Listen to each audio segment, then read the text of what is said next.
Say hello to the new SwimOutlet.com. Enhanced navigation, larger, higher resolution imagery, more filtering and search capability so you can find what you need faster. As always, low price guarantee and free shipping on $49. The redesigned SwimOutlet.com. Dive in, say hi.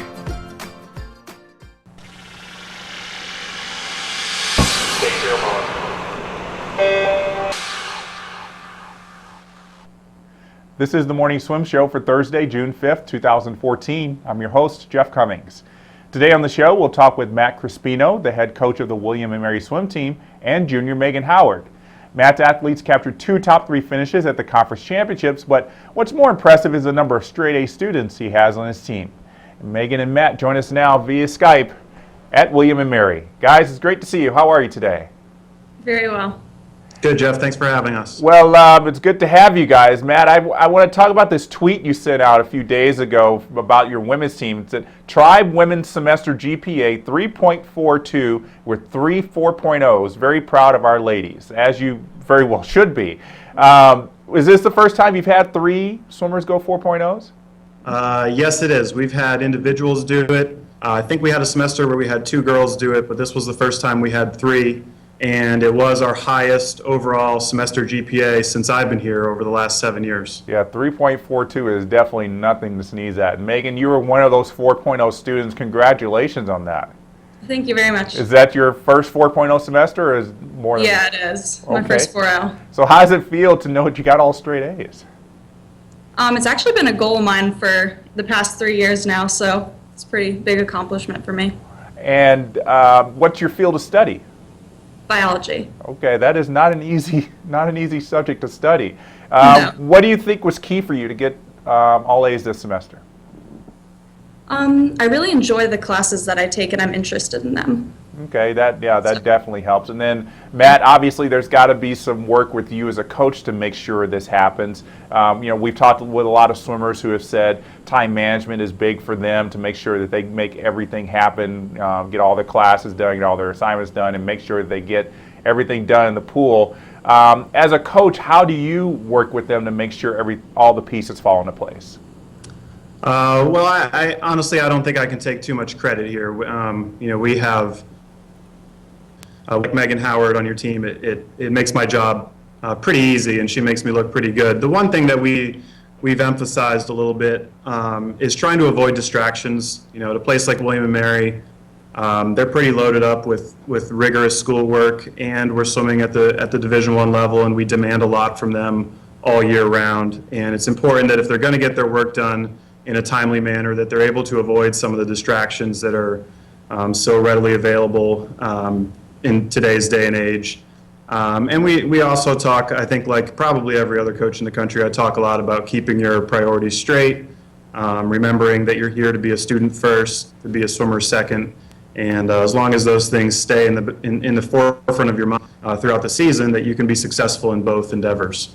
Now, Megan, obviously, sometimes classes or tests or anything like that sometimes keeps you away from the pool. You may have to miss a workout to get to a final or get to a test or something like that. How do you work with not just Matt, but the rest of the coaching staff to make sure that everything is still on the right path for you, that you're not falling behind on swimming at all? Yeah, well, I pretty much try and make every practice that I can, and I plan ahead. I look at my final schedule way beforehand, and I see what practices I'm going to be able to make, what days, I may have to double, when I'm going to be able to lift. Just plan ahead when I'm going to get everything in. And I think the planning and time management is really what gets me through. And I'm sure, obviously, when you have to go away for dual meets or even, the conference meet, you're gone for a while. How do you work with your professors to make sure that everything is, you're not falling behind in the classroom? Yeah, well, a lot of the times I'll know students in the class and I'll be able to get notes from them, but all the professors are really willing to let me come in during office hours and work with them individually. Well, that's really good. It's great that there's that kind of because most professors, I know this firsthand, most professors are not very excited about their students who are athletes going away and missing a couple classes in a row. So it's good to know that you have that support there. Matt, let's talk about this past season. The men were second at the conference meet, the CAA conference meet. The women were third. give us a grade. How would you grade your swimmers this past season? I've been working on that answer for a few months now. Honestly, I'd give both teams an A. We were really pleased with the effort this year. Pleased with our accomplishments, but we don't necessarily. I'm not basing that A on the fact that we got second and third at the conference meet. I'm basing that A on the quality of the effort that we put forth, the journey that we went through together as a team, and some of the things we've already talked about here today, the accomplishments in the classroom. You're looking at a girl here who's not only a 4.0 student, but a 22.4 50 freestyler. I don't know how many of those there are in the country, and I'm proud to have Megan and several other people just like her on our team really represent us well. Yeah, Megan, talk about that. What was it like to go 22.4? That's pretty impressive. Yeah, it was definitely my favorite swim and race that I've ever had in my entire swimming career. So it was an amazing feeling. I was really proud of myself. Yeah, the 50 free, like school, everything has to come together on that day for everything to work out. Obviously 21.9, the next goal for you, I'm sure. What do you think you got to do to make that happen? Put in a lot more work, keep training hard and do a lot more lifting. That's what a sprinter needs to do. You got the right mindset. Yeah, heavy lifting. A lot of lifting. Matt, I don't want to forget the men's team. As I said, they did very well at the conference meet, got second place. Very smart swimmers as well. One in particular, Andrew Strait, he's just finished his senior year. He was the men's conference student athlete of the year for the third year in a row, and he was also named the swimmer of the year. I guess it's kind of a cliche, but I mean, these guys really only come around one in a million. Yeah, no, I agree with you. Andrew, and I've said this many times this spring at our team banquet and at a couple of team meetings, has changed our program. He really put us on a track to excellence and proved, and I think Megan is another example of proof that you can do both of these things really well. You can go to a school like William & Mary, get great grades, set yourself up for success later on in life.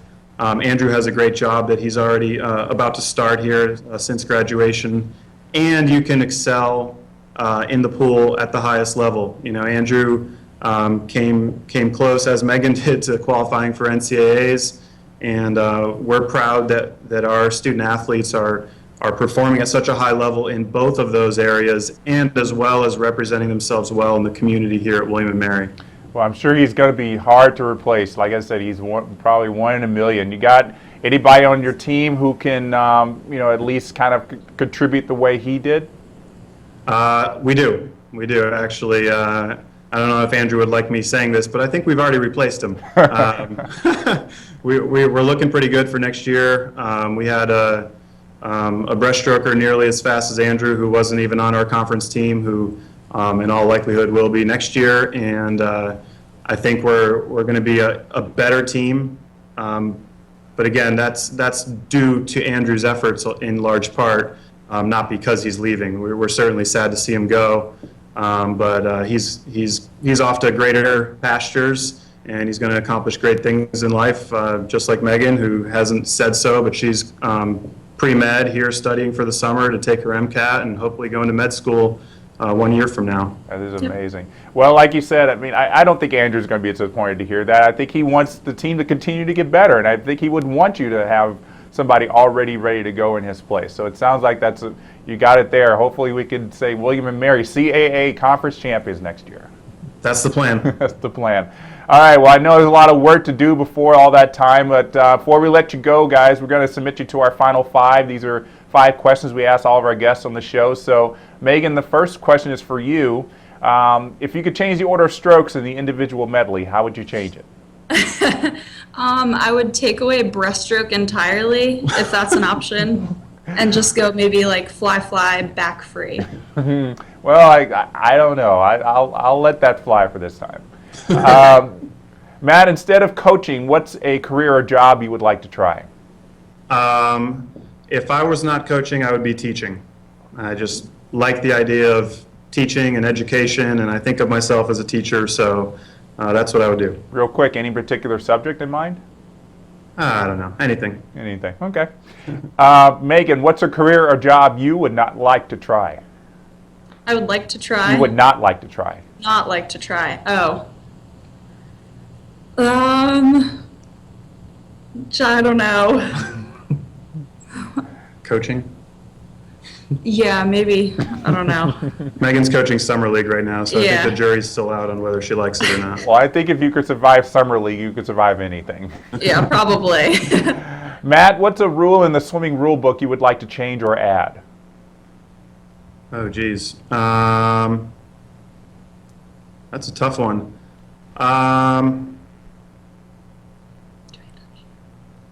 Two-hand touch? No, I like the two-hand touch. I think I'd keep that. I'd like to see some uniformity in the way starting is done, in particular in the amount of time the swimmers are held down. If there was a way to legislate that, that might be an interesting path to pursue. I'm not sure how easy that would be, though. Okay, very interesting. All right, last questions for both of you. We'll start with Megan. Megan, where would you like to go for vacation? Oh, Hawaii. Very nice. How about you, Matt?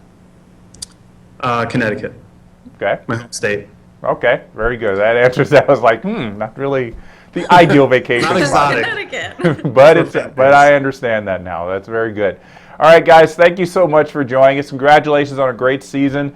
Guys, we're going to look forward to seeing how you guys do next season. Thank you. Thanks, Jeff. All right. And our thanks to you as well for watching today's show. Be sure to follow us on social media by liking us on Facebook and following us on Twitter. And check out our videos as well on YouTube. I'm Jeff Cummings. Thanks for watching.